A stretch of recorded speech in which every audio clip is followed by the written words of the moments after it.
महाराज जी कुछ दिन पहले ही ब्रह्मचर्य लिया है, इस पर आगे उन्नति के लिए आपका आशीर्वाद चाहिए। सबसे पहली बात ब्रह्मचारी को यह है कि किसी भी तरह से शास्त्र आज्ञा का उल्लंघन ना होने पाए किसी भी क्षेत्र पे।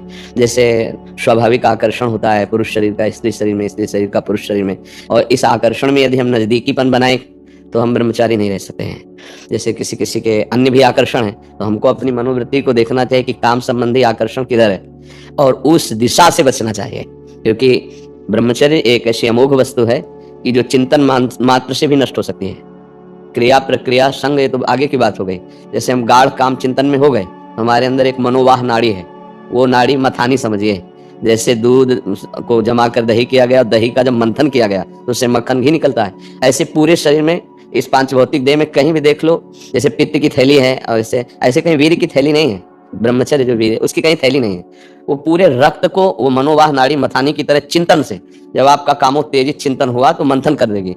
अब मंथन कर दिया तो फिर लघु शंका में, स्वप्न दोष में किसी न किसी तरह वो निकल जाए। अखंड ब्रह्मचारी के लिए चिंतन भी रोकना है, क्योंकि ध्यायतो विषयान, जहां हम विषयों का ध्यान किया, संगस्तेषु उपजायते, उसमें आसक्ति पैदा होगी, फिर क्रियाएं आगे होने लगेंगी। तो हमारा जिधर काम आकर्षण है उनके संग से, उनके संभाषण से बचे। पहला, सबसे पहला कर्तव्य जीवन में ब्रह्मचारी को कभी भी सानिध्य प्रगट में या एकांत में काम संबंधी चेष्टाओं का नहीं करना चाहिए। बिल्कुल किसी भी बहाने से संभाषण, किसी भी बहाने से स्पर्श, किसी भी बहाने से चित्र आदि देखना, वो आजकल मोबाइल भी होते हैं तो मोबाइल आदि में, क्योंकि कामोत्तेजना जब चढ़ती तो वही विषय हमें अच्छा लगता है, तो उस विषय का किसी भी तरह से हम पोषण न होने दें। ये पक्की जीवन की बात समझ ले। अगर ब्रह्मचर्य रहना है तो विपरीत आकर्षण जो हो रहा है उससे हमें दूरी बना के रहना। अगर तनिक भी सिद्ध ही कोई दिखाए तो गिर ही जाएगा, वो भ्रष्ट ही हो जाएगा। और जब ब्रह्मचर्य रहा जाता है तो उसको सुविधा माया देती है ब्रह्मचर्य नष्ट करने की।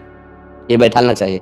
जैसे आप नियम लिए कि मैं आजीवन ब्रह्मचारी रहूंगा, तो आपको पक्की सुविधा एक समय आएगी कि आप आराम से भोग लीजिए, कोई नेगेटिव नहीं, कोई नकारात्मक सोच भी नहीं आएगी। आप उसको स्वीकार करें, क्योंकि आपके व्रत को भंग करने के लिए माया ऐसी सुविधा देगी। आपको ऐसी सेवा मिलेगी या आपकी ऐसी सेवा होगी। कई तरह के विधान पेश किए जाते हैं विपरीतता अंदर पैदा करके भ्रष्ट करने के। तो साधक जीवन भर इस बात से सावधान रहे यदि नैष्ठिक ब्रह्मचर्य। दूसरी बात, जब हम स्नान करें तो नाभिदेश को बहुत ठंडा करें। ठंडे जल से नाभिदेश में, यहाँ से जल को कई बार ऐसे डालें। ये, और कभी भी किसी भी तरह से हम उन इंद्रियों को किसी भी तरह से ना छेड़ें जिनसे हमारा ब्रह्मचर्य नष्ट होता है। वो पवित्रता के लिए स्नान शौचादि के अलावा हम उन इंद्रियों का स्पर्श भी ना करें, उन इंद्रियों को किसी तरह उत्तेजित ना करें, ये पक्का ध्यान रखें। तीसरी बात, भोजन इतना पाएं जो सुपाच्य हो और शौच पूरी साफ हो जाए। अगर कब्ज रहेगा तो फिर हमारा ब्रह्मचर्य नष्ट होने की संभावना रहती है। जिसके बहुत कब्जियत बनी रहती है, तो ब्रह्मचर्य क्या है, घी समझो, वो उसको उचित आहार विहार से संयम में किया जाता है। और ब्रह्मचर्य को पुष्ट रखने के लिए कम से कम 48 मिनट बिना हिले डुले पद्मासन और सिद्धासन का अभ्यास करना चाहिए, मेरुदंड सीधी करके। पद्मासन लगाना जानते हो? सिद्धासन लगाना जानते हो?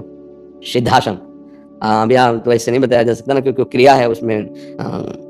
गुदा द्वार और मूत्रेंद्रीय द्वार के बीच की जगह में बाएं पैर की एड़ी होनी चाहिए, और मूत्रेंद्रीय के ऊपर दाहिने पैर की एड़ी ऐसे आती है, तब वो ऐसे सिद्धासन ऐसे होता है। ऐसे 48 मिनट बिना हिले डुले सिद्धासन और पद्मासन का अभ्यास करें, आहार शुद्ध रखे, तो ब्रह्मचर्य ऊर्ध्वरेता होता है।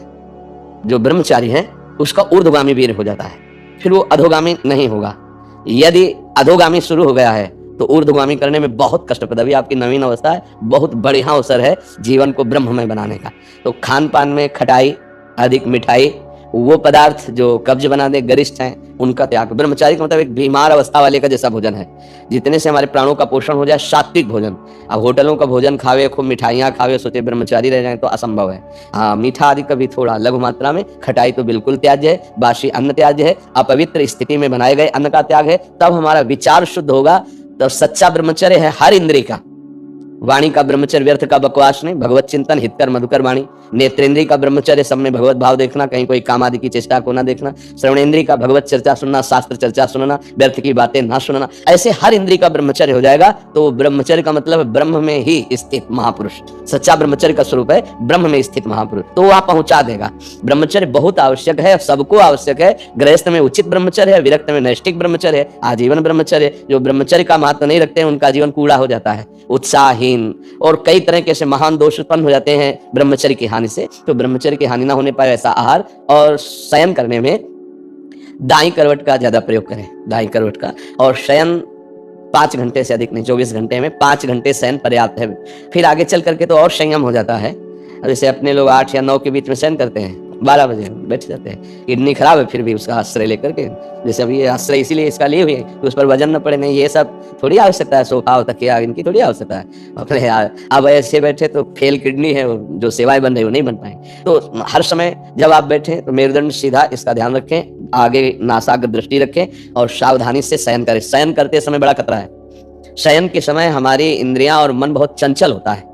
उस समय अगर ब्रह्मचारी भगवत चिंतन करते हुए, उसको नींद से मतलब नहीं है, तन्मयता धारण करते हुए नींद में चला गया तो बच जाएगा। अगर कहीं उस समय वो छूट दे दी और पास में मोबाइल है तो कभी ब्रह्मचर्य नहीं रह सकता। मोबाइल आप रखते हैं? रखना तो है। सत्संग ये सब सुनते हैं? हाँ, सत्संग सुनते हैं, पर है बहुत खतरा पास में रहने पर, क्योंकि देखो जो शास्त्रीय पद्धति है, गोस्वामी जी कह रहे हैं, तुलसीदास जी, जो चाहे आपन कल्याणा, सुजस सुमति शुभ गति शुभ नाना, सो पर नारी लीलार गोसाई, तजो चौथी के चंद्र की नाई। जैसे चौथ के चंद्रमा को देखने के लिए कलंक बताया जाता है, ऐसे बोले माताओं बहनों की तरफ एक एकाकार दृष्टि करके देखोगे तो तुम्हारे अंदर दोष उत्पन्न हो जाएगा। महापुरुषों ने जो कहा है कि अगर शुभ गति चाहिए, शुभ कल्याण चाहिए, तो इनके चरणों की तरफ देखो, भाव तुम्हारा शुद्ध रहेगा। बात करनी तो ऐसे बात कर लो, ऐसे बात करोगे तो हिम्मत नहीं है, कहीं ना कहीं मन हमारा फिसला सकता है, कहीं ना कहीं हमारे अंदर दोष दर्शन आ सकता है। तो इन सब विशेष बातों को तो ध्यान में रखना। सबसे खास बात है कि हर समय नाम जप करना है।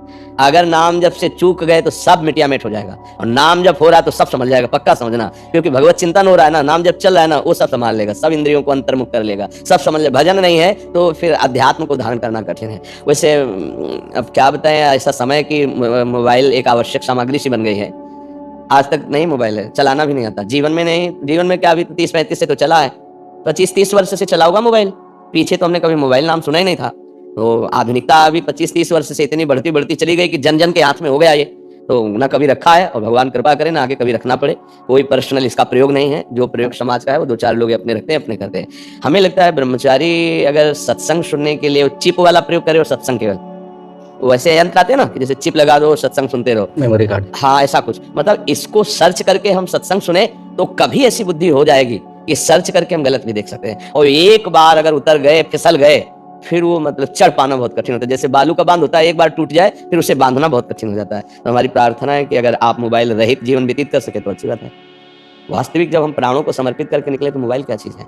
अगर सत्संग आपको सुनना है तो आप किसी भी भाई से मिलते तो है ही, समाज है तो वो यूट्यूब से आपके सत्संग को भर देगा, आप उसको सुन लिया, फिर आप नवीन भरवा लीजिए, यंत्र रखिए। पर मन को संभालने के लिए अगर ये कहीं भूल से ऐसा कुछ हो गया तो फिर बहुत ही, तो हमें लगता है साधक को तो सावधान रहना चाहिए। दिन भर तो शांति हो, जब शाम के शयन करने जाए और मोबाइल पास है तो मुझे लगता है खतरा पास रखा हुआ है साधक के पास। इसलिए किसी साधक के पास नहीं मिलेगा, जिनको सेवाएं हैं उनके पास है, और उनको भी चाहे बूढ़ा हो चाहे बड़ा हो कभी भी किसी भी क्षण चेक किया जा सकता है, हमारा सिद्धांत है। तो सबकी जांच है, ऐसा नहीं कि तुम मनमानी जो कुछ चाहो सो कर सको, और भगवान की कृपा से उन्हीं को दिया गया है जिनकी कसौटी में कस करके जो पास है। तो मुझे लगता है बच्चा अभी तुम नवीन बच्चे हो, मोबाइल का संग त्यागो, फिर आगे बढ़ो तो बहुत अच्छे महात्मा बन जाओगे, क्योंकि अभी नवीन अवस्था है ना, जगत का कल्याण करने वाले बन जाओगे। सतरति साल लोकांत तारे, बहुत आनंद आएगा, बहुत आनंद। थोड़ा 10-20 वर्ष ब्रह्मचर्य रहो, फिर आप देखो कैसा आनंद आता है। कोई भी सर्दी गर्मी बरसात मान अपमान दुख सुख छू नहीं पाता, हर कष्ट को सहने की सामर्थ्य ब्रह्मचारी के अंदर होती है। तो इसलिए नाम जप करो, और जो जो कहा है इसको फिर भरवा लेना किसी चिप आदि में, दोबारा सुन लेना, क्योंकि ये यूट्यूब में डाल देंगे तो इसको बार बार सुनना। हाँ, ब्रह्मचर्य के लिए ये बहुत आवश्यक है कि हम कोई किसी भी तरह इंद्रिय का दुलार न करें, किसी भी तरह हम ऐसा आहार न करें, किसी भी तरह हम ऐसा व्यवहार न करें, तो हमारा ब्रह्मचर्य पुष्ट हो जाएगा।